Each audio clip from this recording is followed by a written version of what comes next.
د یو الماني شرکت لخوا جوړه شوې الوتونکې ټکسي چې په عمودي شکل سره د الوتنې او کېناستېدو توان هم لري، لومړی ازمېښتونه یې په بریالیتوب سره سرته ورسېدل. د جرمني د لیلیوم په نامه شرکت چې مرکز یې په مونیخ ښار کې ده ویلي دي چې د جوړه کړې الوتونکې ټکسي لومړی ازمېښتونه یې په بریالیتوب سره سرته ورسېدل.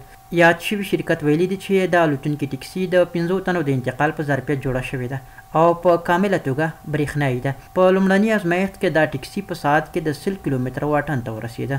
نوموړي شرکت ویلي دي چې د دې ټکسي د ودې او پرمختګ چارې دوام لري او په پام کې لري چې تر 2025 کال د جرمني په لویو ښارونو کې په فعالیت پیل وکړي. شرکت ویلي دي چې د ټکسي ازمېښتونه د پلان په مطابق په بریالیتوب سره سرته رسېدلي دي او دې خبرې موږ د تولید د ظرفیت لوړولو ته تشویق کړي یو. یاد شوي شرکت چې اوس مهال 350 تنه کارکوونکي لري ویلي دي چې په پام کې لري چې د مونیخ ښار په شاوخوا 2 فابریکې هم جوړې کړي او 1500 تنه کارکوونکي استخدام کړي. د شرکت د معلوماتو له مخې د دې ټکسي په وزرو کې 6 عدده برقي ماشینونه شتون لري.